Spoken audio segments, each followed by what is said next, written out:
Hey guys, so these little babies are our first success story with an incubator. They are not our first story with an incubator though.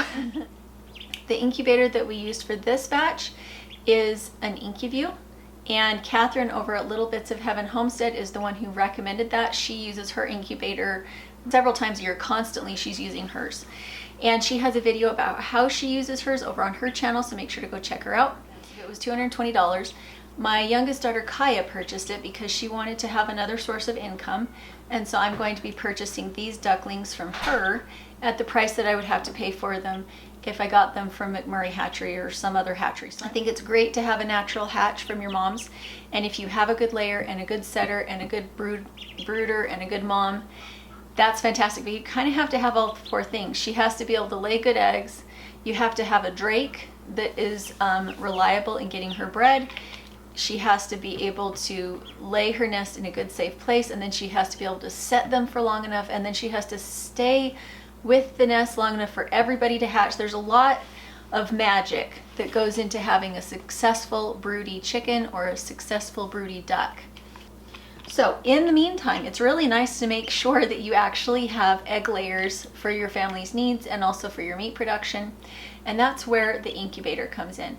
The incubator is pretty much a sure bet. As long as you have electricity in your home and you have a good incubator, you can take all your fertilized eggs and you can put them in the incubator and you'll end up with babies.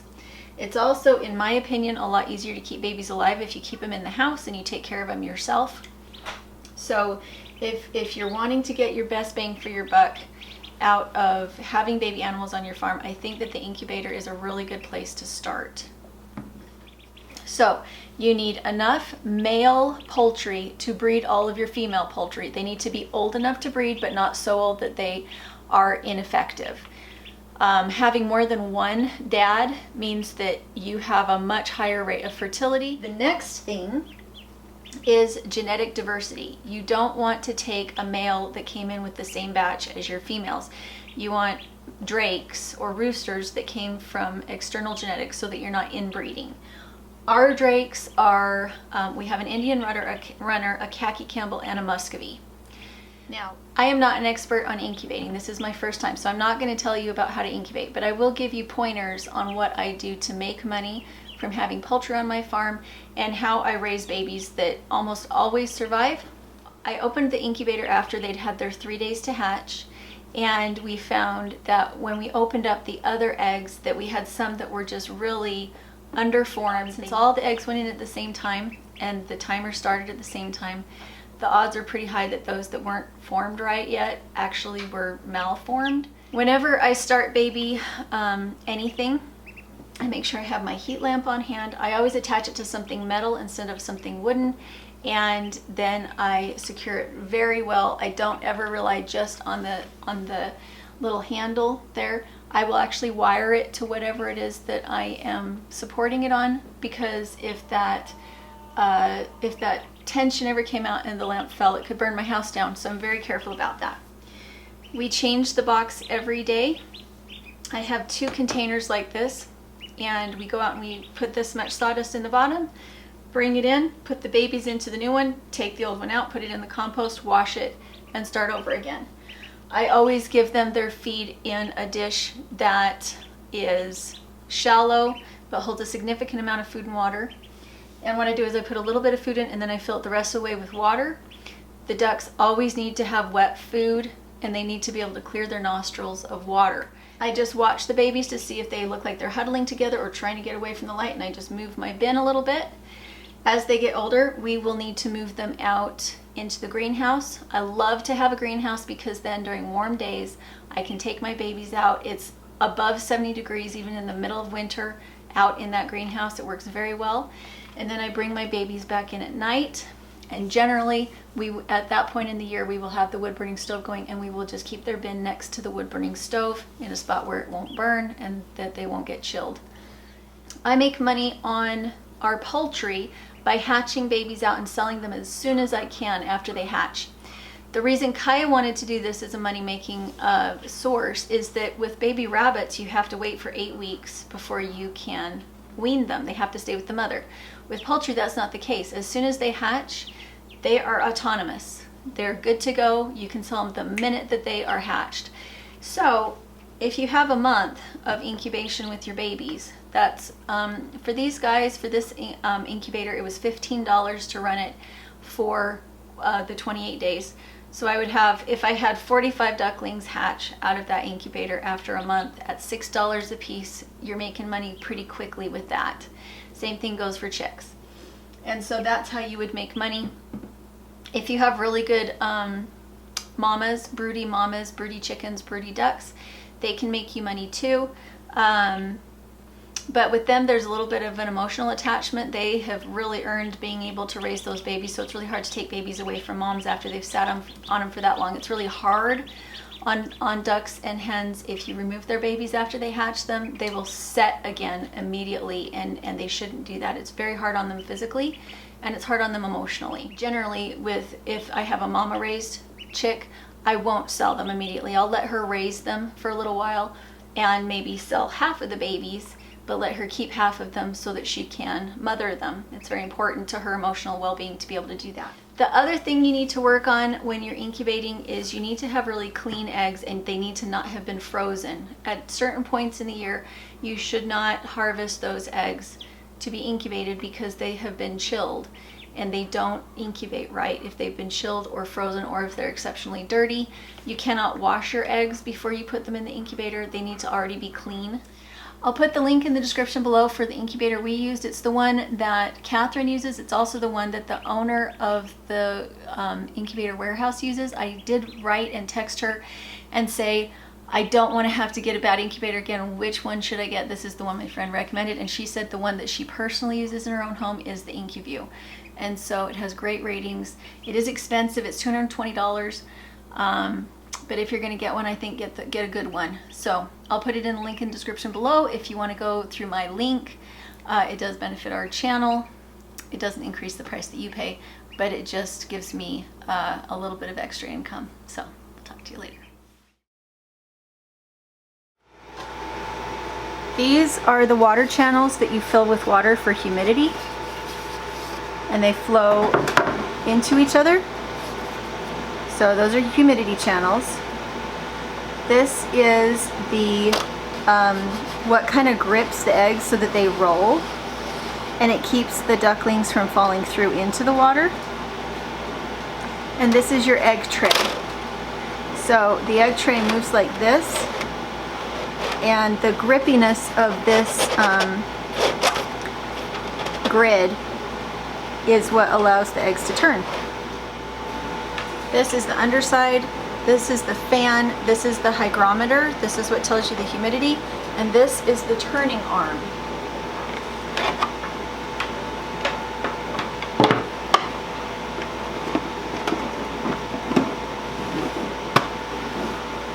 So, the turning arm fits into that little slot. Can you see that? Little turning arm. This controls your humidity.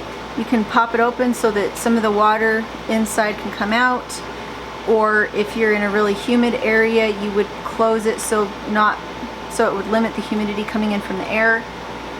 Again, this is the hygrometer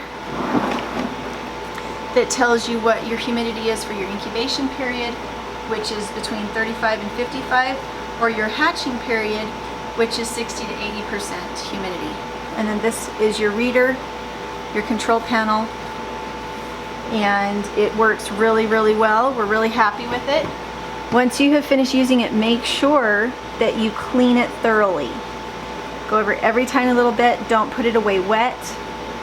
And we're going to put it into storage for a bit while we're building up perfect eggs to put into it.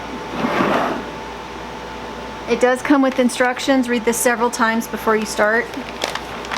And then this is the vent kit so that you could use an external hygrometer or an external humidity creator.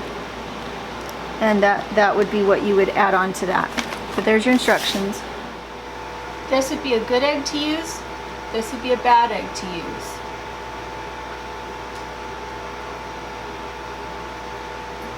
So Make sure you're not mixing duck eggs with chicken eggs. Make sure that you know what they look like and what the difference is. You can put Muscovy duck with regular duck, but don't put chicken egg with duck egg because there's a 1 week difference in their incubation time, and you're going to end up with babies that need to come out and babies that need to stay in, and your ducklings will die if you take your chicks out because you can't open the incubator during the last 3 days of the hatch. Are we candling them right now? This last time it wasn't on. Lift it up and look at your arm. Ooh, that's hot. Can I see? Is there... There's a chick. You better come look, Paige, if you want to see. There's a chick. Chick. I can't really tell. Then you need to come over your sister's shoulder because I don't have time. There's red and That one blue. actually moved. Yeah, that's a chick. How far down do you think they are? Well, we already know. That one's good. Okay, I'm going to stop showing it to the camera so we can move quickly. That one's good. That one's not. I'm going to hand it to you. I was about to say, yay, we got 3 done. One. Oh, I guess I could show them what it looks like, but there's nothing in there. Can I see? So I can. No veins. Let's just double check. Nothing. See how it's not pink or Yeah. anything? Well, we can candle it again. Yeah. So I just put this one in compost? Put it in the pigs. He knows how to eat it. Yes. What are we at? 13%. Okay. Lift it up again. We're going to put a little bit more water in. Just a titch. Lift it all the way up for me.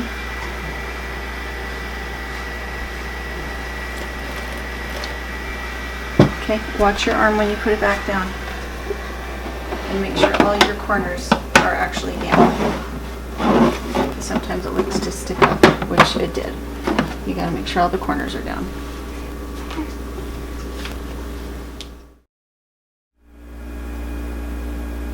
So, we are on our 3-day lockdown. We're at 75, which is high humidity, and we have 3 days over which it should be hatching. So I'm going to try and show you the first cracks that we have. So right there is our first crack starting. It's been there since early this morning. And then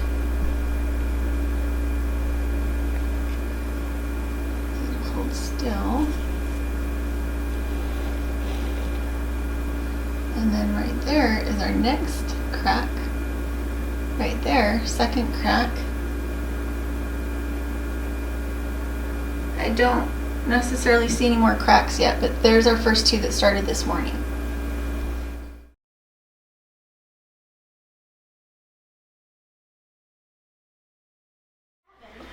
And we have them on our stomach.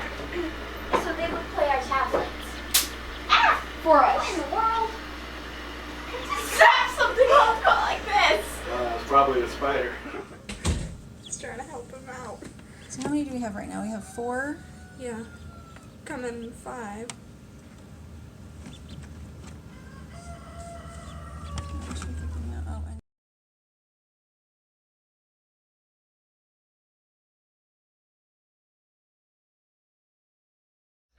Yeah, I'm going to spray the eggs. We're going to pull out the ones that are already okay. I could once again see And the you're going trail to take them stretch from me out one in hand front at of a me. time and put them in the And box. there was an eye was lit up with hues of orange, pink, Let me, and okay, yellow. open it. They could never be duplicated in manufactured colors. And as the sun set, the mountains shed their shades of blue to reveal a Wait, it's majestic coat 6. of purple. That one's I was very, very overcome hot. with awe. Spontaneously and without thought, I shouted, And then put it down? "God," into the wind. Then I felt like a dork.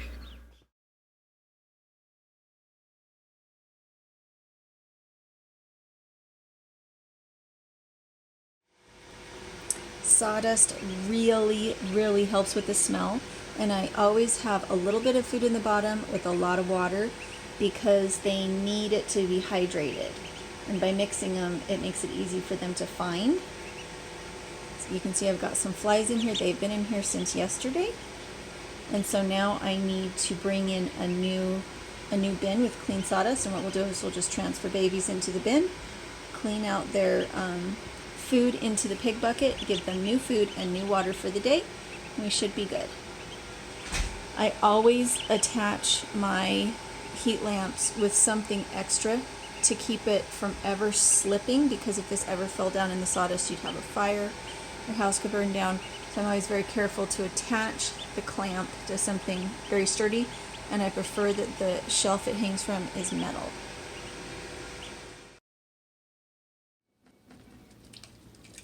This is their first day in the sunshine. Instead of being under the heat lamp, they're getting big enough. They really want to come out and just kind of be ducks somewhere. But the weather outside is starting to get nasty, so unless we have the greenhouse for them, they have got to stay in here. They are not stinky because we change out their bin every day. And I think they'd like some greens or some grass, so I should probably ask Kai if she wants to get some. What do you think? You guys like it? You don't seem to be able to break any of it off. So, anytime you have baby ducks or baby geese or anything like that, you have to have something in with them that will let them get out of the water. They will drown in a tub. In a tub especially, they'll drown. So, go ahead and put them in one at a time. I left the curved one for their feet big.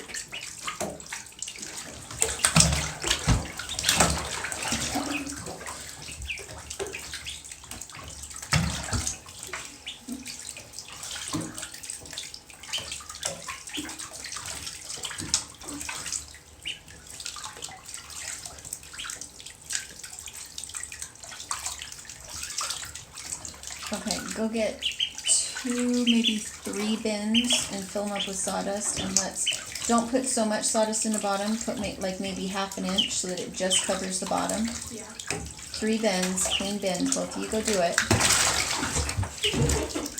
And that way when they come out and they're clean, we can put them in clean and it won't get so dirty so quick. So ducks are a lot less maintenance than chicks in my opinion. They only need a heat lamp for just a few nights. These guys are a week and a half old, and they're so much bigger than they were when they hatched. They're huge compared to when they hatched. And this is the first time we've had them in a pond. We've given them water in a little cup, but this is the first time they've had water to really bathe in. But ducks are ready to eat if you're going to eat them in about 45 days.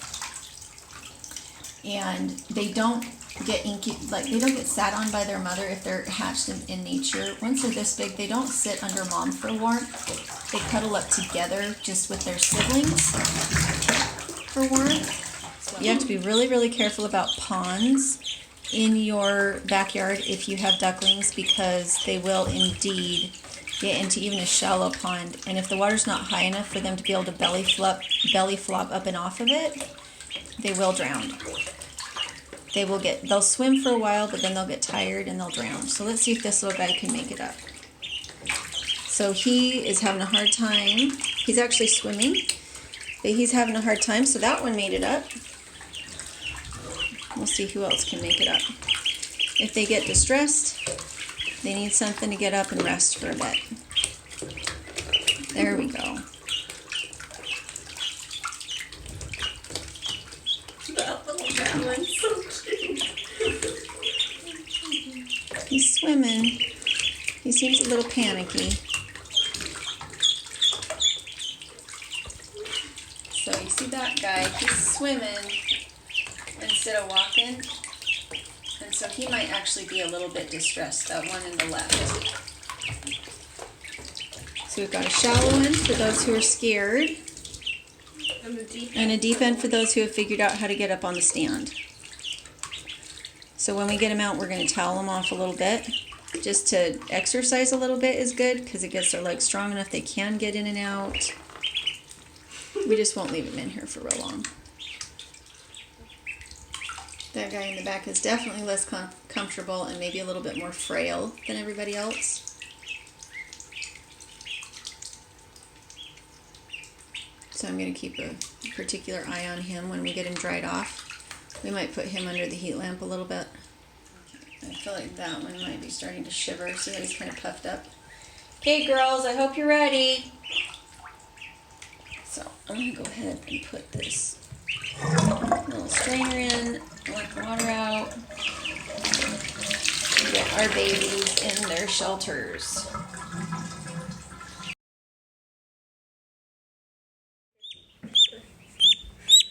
Gotta get it put back in.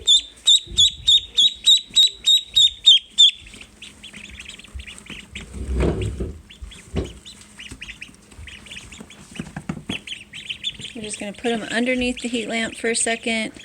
Make sure that they warm up again really fast. So we're not going to give them food and water for a minute. We're going to let them just warm up. And then we'll put them in their individual bins. We use the heat coming in from the window as something of a heat light lamp for them. But nothing really compares to the heat lamp. Now that they're a little bit wet and cold. They have not needed a heat lamp for 4 nights now. Most of the time they were away from the heat lamp, and then I moved it higher, lifted it off of them, and they were still trying to get away from it. So they're just fine without a heat lamp at this point. So in order to put Ducklings in here, we got to get him out. And in order to get him out, we had to butcher some roosters. This is Paige's first time doing the actual butchering, the dissecting, and the sharpening of the knife. So you're going to see that cavity. Do you see that cavity right there? Yep. Through there? That's what you're watching for. It's easier to put all the cats in a space that is completely tight. So this is in our garage. They're all in together. They don't like it. Except for these guys. They're pretty harmless right now. They're sleeping on rabbit furs. Move the food up next to it. Show them where it is. Make sure they get their little beaks wet. I guess I don't need to. Okay, come in and lock the door.